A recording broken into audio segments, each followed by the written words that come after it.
दोस्तों एक बार फिर से मैं आपके लिए UP triple S C PET form fill up 2025 apply online process की अपडेट लेके आ चुके हैं।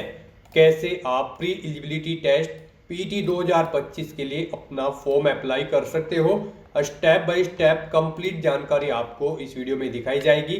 ऑनलाइन आवेदन करते समय आपको कुछ महत्वपूर्ण बातों का ध्यान रखना होगा, तभी आपके फॉर्म सक्सेसफुली सबमिट हो पाएंगे। अंतिम समय में आपको अपना फॉर्म बिना कोई गलती किए हुए कैसे सबमिट करना होगा, पूरी जानकारी आपको इस वीडियो में दी जाएगी। साथ ही साथ इस वीडियो में मैं आपको बता दें कि कौन सी ऐसी वो मिस्टेक या फिर गलती है जिसको करने से आपके एप्लीकेशन फॉर्म रिजेक्ट हो सकते हैं। ऑनलाइन आवेदन करते समय आप अपनी क्वालिफिकेशन की डिटेल कैसे दोगे, कैसे आप यहाँ पर अपने डॉक्यूमेंट्स अपलोड करोगे, फोटोग्राफ सिग्नेचर कैसे और कितने केबी में आप अपलोड करोगे, फीस पेमेंट करते हुए रजिस्ट्रेशन से लेकर प्रिंट तक आप अपने फॉर्म कैसे अप्लाई करोगे। और साथ ही साथ इस वीडियो में हम आपको ये भी जानकारी दिखाएंगे कि क्या यहाँ पर इसका एग्जाम पैटर्न सिलेबस रहने वाला है, क्या यहाँ पर क्वालिफिकेशन की डिटेल है, पूरी डिटेल आपको इस वीडियो में दी जाएगी। तो आपको वीडियो शुरू से लेके एंड तक बिना स्किप किए हुए देखनी होगी। इस वीडियो को पूरा देखने पर ही आपके सभी सवाल डाउट क्लियर होंगे। तो चलिए दोस्तों बिना कोई वक्त गंवाए शुरू करते हैं UP triple S C PET form fill up 2025 की पूरी जानकारी। फॉर्म भरने से पहले आपको हमारी वेबसाइट IND सरकारी नौकरी के इस पेज पर विजिट करना होगा, जिसका लिंक आपको नीचे description plus first comment box में मिल जाएगा।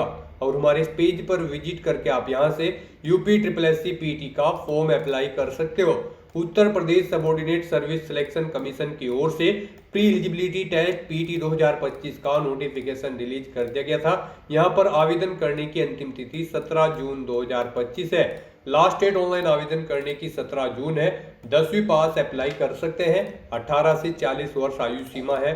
फीस जनरल ओबीसी कैटेगरी के लिए 185 है, SC/ST कैटेगरी के लिए 95, PH दिव्यांग कैटेगरी के लिए 25 रुपये फीस है, जो कि आप debit card, credit card, net banking, UPI या ई चालान से कर सकते हो। रिटन एग्जाम से आपका चयन किया जाएगा। ऑनलाइन अप्लाई कर सकते हो। UP Uttar Pradesh job location है upSSC.gov.in इसकी ऑफिशियल वेबसाइट है, जिससे आप ऑनलाइन आवेदन कर सकते हो। इंपोर्टेंट लिंक सेक्शन के अंतर्गत नोटिफिकेशन PDF लिंक पर क्लिक करके आप इसकी PDF डाउनलोड कर सकते हो, जिसमें आपको डेट दे दी गई है आवेदन करने की, ऑनलाइन आवेदन करने की प्रक्रिया, साथ ही साथ यहाँ पर आपको इसमें ऑनलाइन आवेदन करने के इंस्ट्रक्शन दिए गए हैं। रजिस्ट्रेशन से लेकर प्रिंट तक आपको कैसे अपना फॉर्म अप्लाई करना होगा। साथ ही साथ यहाँ पर आपको कुछ जनरल इंस्ट्रक्शन दिए गए हैं।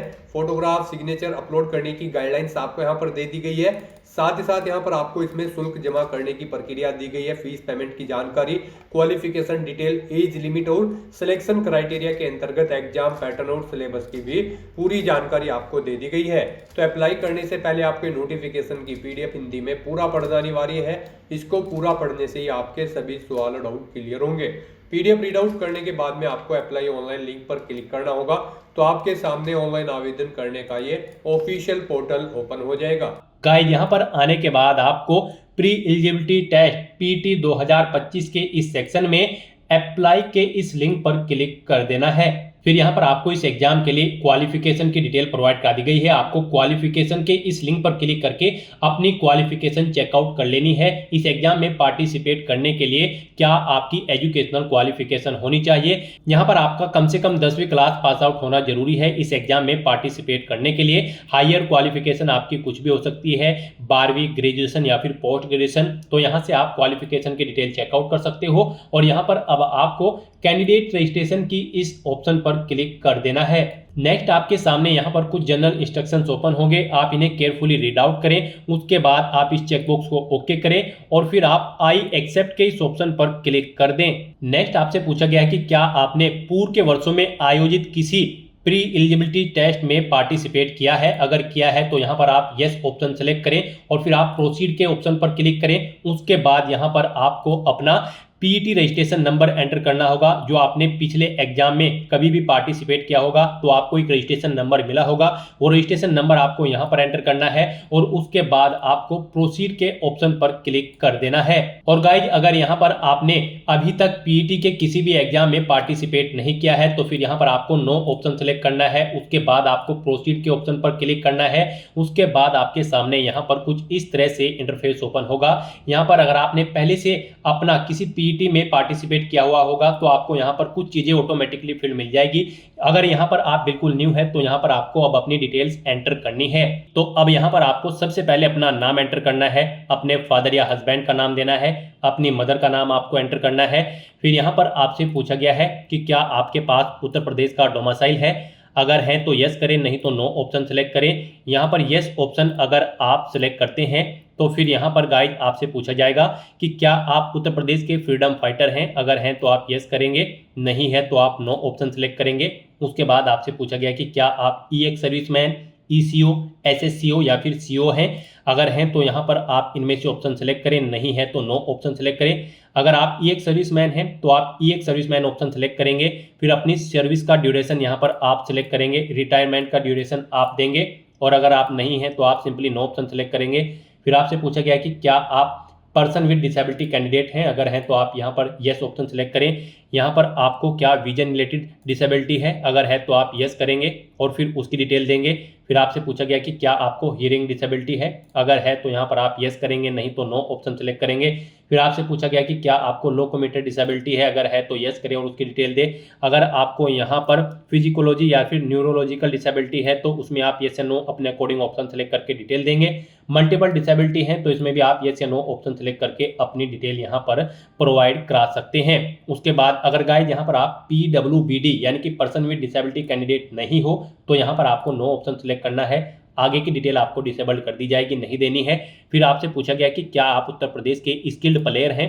अगर हैं तो यहाँ पर आप यस ऑप्शन सेलेक्ट करें और फिर यहाँ पर आप अपनी प्लेयर की कैटेगरी सेलेक्ट करें, फिर सब कैटेगरी सेलेक्ट करें। और अगर नहीं है आप स्किल्ड प्लेयर तो आपको सिंपली नो ऑप्शन सेलेक्ट करना है। उसके बाद यहाँ पर आपको अपना होम स्टेट सेलेक्ट कर लेना है।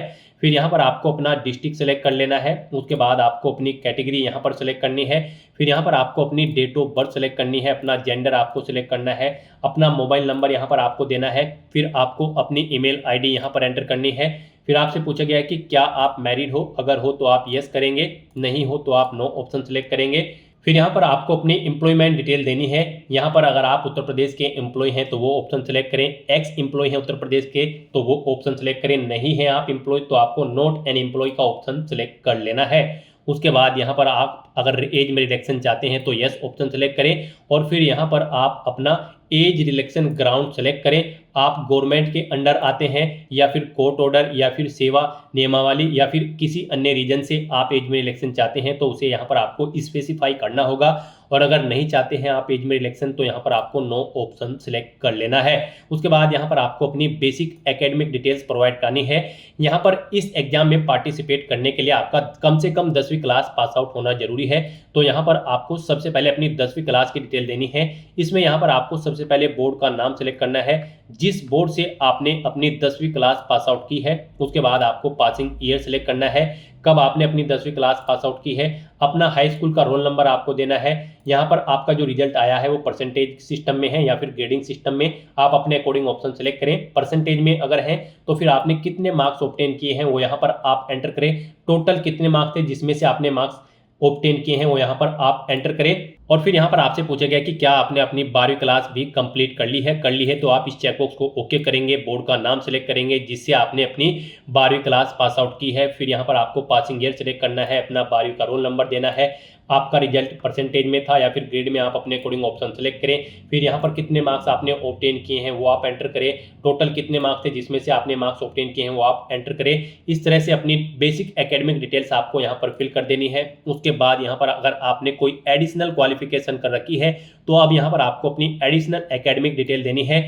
यानी कि अगर आपने ग्रेजुएशन कर रखी है तो आप उसकी डिटेल प्रोवाइड करा सकते हैं, पोस्ट ग्रेजुएशन कर रखी है तो उसकी डिटेल यहाँ पर आप प्रोवाइड करा सकते हैं, ये ऑप्शनल है। अगर आपने की हुई है तो उनकी डिटेल दें, नहीं की हुई है तो आप इस सेक्शन को खाली छोड़ सकते हैं। यहाँ पर ग्रेजुएशन में आपसे पूछा गया है क्या आपने अपनी ग्रेजुएशन कर ली है या इसके समकक्ष कोई डिग्री, तो आपको यहाँ पर यस ऑप्शन सेलेक्ट करना है अगर आपने ग्रेजुएशन कर रखी है। फिर यहाँ पर आपको बोर्ड, इंस्टीट्यूट या फिर यूनिवर्सिटी का नाम देना है जिससे आपने अपनी ग्रेजुएशन या फिर पोस्ट ग्रेजुएशन कंप्लीट कर रखी है। पासिंग ईयर यहाँ पर आपको सिलेक्ट करना है अपनी ग्रेजुएशन का या फिर पोस्ट ग्रेजुएशन का। फिर यहाँ पर आपको अपना रोल नंबर एंटर करना है और फिर आपका जो सर्टिफिकेट है आपका वो आपको कब इशू हुआ है वो डेट आपको सिलेक्ट कर लेनी है, यानी कि रिजल्ट आपको कब इशू हुआ है वो डेट आपको सिलेक्ट कर लेनी है। फिर यहाँ पर आपको बताना है आपका जो रिजल्ट है वो परसेंटेज में था या फिर ग्रेड में, आप अपने अकॉर्डिंग ऑप्शन सेलेक्ट करें। परसेंटेज में अगर है तो आपने कितने मार्क्स ऑब्टेन किए हैं वो आप एंटर करें, टोटल कितने मार्क्स थे वो यहाँ पर आप एंटर करें। इस तरह से यहाँ पर आपको अपनी ग्रेजुएशन या फिर पोस्ट ग्रेजुएशन की डिटेल प्रोवाइड करा देनी है। और अगर आपने नहीं कर रखी है तो बस सिंपली यहाँ पर आपको नो ऑप्शन सेलेक्ट करना होगा और उसके बाद गाइज आपको ये कैप्चा कोड यहाँ पर एंटर करना है और फिर आपको सबमिट के इस ऑप्शन पर क्लिक कर देना है। नेक्स्ट आपने पीछे जो डिटेल प्रोवाइड कराई है उसका पूरा प्रीव्यू आपको शो कर दिया गया है। यहाँ पर आपका रजिस्ट्रेशन कंप्लीट हो चुका है, आपको एक रजिस्ट्रेशन नंबर प्रोवाइड करा दिया गया है। ये रजिस्ट्रेशन नंबर आपके रजिस्टर्ड मोबाइल नंबर और ईमेल आईडी पर भी सबमिट कर दिया गया है। आपको इसे केयरफुली नोट डाउन करके रख लेना है फ्यूचर यूज के लिए। और यहाँ पर गाइड अब आपको click here to proceed for photo and signature के इस ऑप्शन पर क्लिक करना है। अब यहाँ पर आपको अपना फोटो और सिग्नेचर अपलोड करने हैं। गाइज यहाँ पर आपको दी गई गाइडलाइंस के अकॉर्डिंग अपना फोटो और सिग्नेचर अपलोड करने हैं, अदरवाइज यहाँ पर आपका एप्लीकेशन फॉर्म रिजेक्ट हो सकता है। यहाँ पर आपका जो फोटो होगा उसकी विड्थ 3.5 सेंटीमीटर, हाइट 4.5 सेंटीमीटर होनी चाहिए और जो आपके सिग्नेचर होंगे यहाँ पर उसकी विड्थ 3.5 सेंटीमीटर और हाइट उसकी 1.5 सेंटीमीटर होनी चाहिए। यहाँ पर आपका जो फोटो होगा वो 50 KB से 100 KB के बीच में होना चाहिए और जो आपके सिग्नेचर होंगे वो 30 KB से 50 KB के बीच में होने चाहिए और यहाँ पर ये JPG या फिर JPEG फॉर्मेट में होने चाहिए।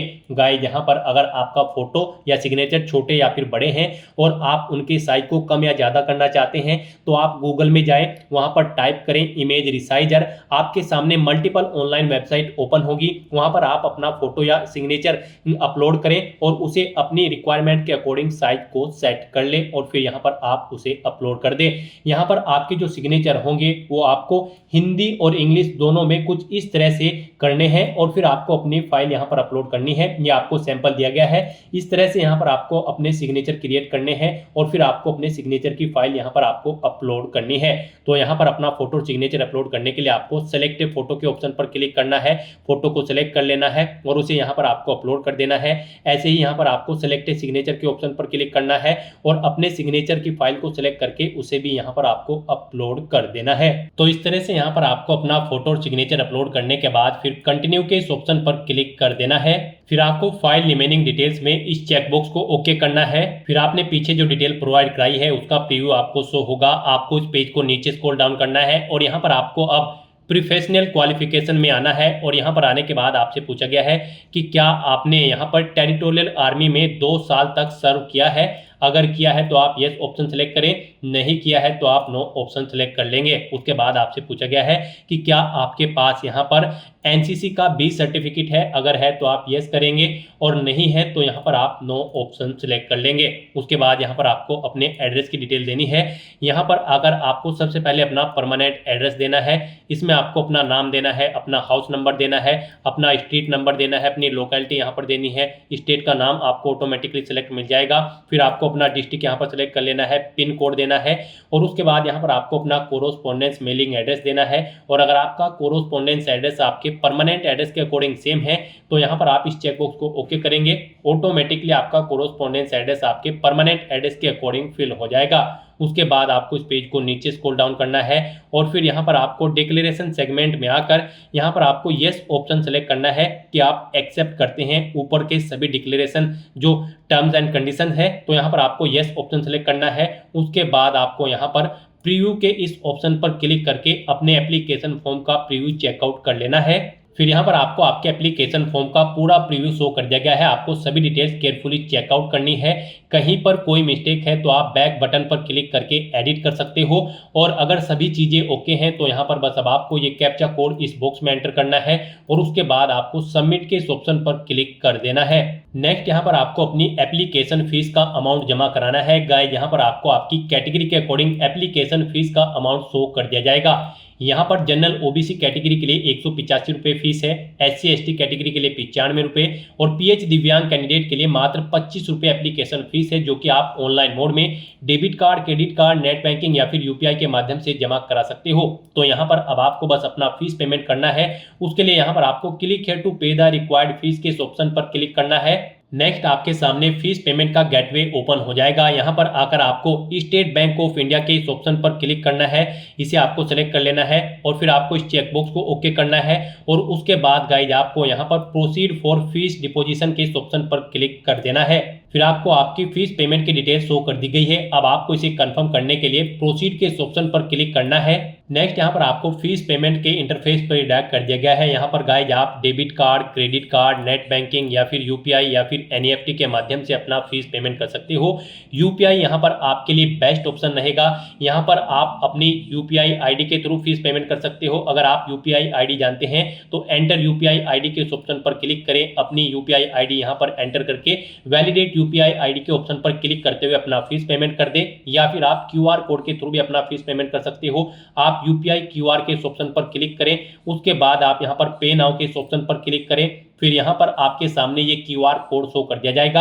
आप इसे अपने यूपीआई से स्कैन करें और अपना फीस पेमेंट कर दें। सक्सेसफुली फीस पेमेंट करने के बाद आपके सामने कुछ इस तरह से इंटरफेस ओपन होगा। यहां पर आपका फीस पेमेंट हो चुका है और आपके एप्लीकेशन फॉर्म को भी सबमिट किया जा चुका है। अब यहां पर आपको अपने एप्लीकेशन फॉर्म का एक प्रिंट आउट ले लेना है। उसके लिए आपको proceed to download and print the application form के इस ऑप्शन पर क्लिक करना है। नेक्स्ट आपके सामने कुछ इस तरह से इंटरफेस ओपन होगा। अब यहां पर गाइड आपको प्रिंटर के इस ऑप्शन पर क्लिक करके अपने एप्लीकेशन फॉर्म का एक हार्ड कॉपी प्रिंट आउट ले लेना है, फ्यूचर यूज के लिए, फ्यूचर रेफरेंस के लिए। तो यहाँ पर अब आपके एप्लीकेशन फॉर्म की सभी टास्क कंप्लीट हो चुकी है। आप चेकआउट कर सकते हो, आपका रजिस्ट्रेशन सक्सेसफुली कंप्लीट हो चुका है, फोटो और सिग्नेचर आपके अपलोड हो चुके हैं, फाइल रिमेनिंग डिटेल आपकी ओके हो चुकी है, आप फीस पेमेंट कर चुके हो और अपना फॉर्म भी सबमिट कर चुके हो। साथ ही साथ आप अपना एप्लीकेशन फॉर्म का प्रिंट आउट भी ले चुके हो। यहाँ पर आपके सामने ये सभी ऑप्शन ग्रीन हो जाएंगे, यानी कि आपके एप्लीकेशन फॉर्म की सभी टास्क कंप्लीट हो चुकी है। आपका यूपी ट्रिपल एससी पीईटी 2025 का फॉर्म सक्सेसफुली सबमिट हो चुका है। तो दोस्तों ऐसे आप UP triple SC pre eligibility test 2025 के लिए अपना फॉर्म अप्लाई कर सकते हो बिना कोई मिस्टेक किए हुए। आज की इस वीडियो में बस इतना ही। आई होप ये वीडियो आपको पसंद आई होगी। अगर पसंद आई हो तो इसे लाइक और शेयर करें। चैनल पर नए हो तो इसे सब्सक्राइब कर लें। Thanks for watching.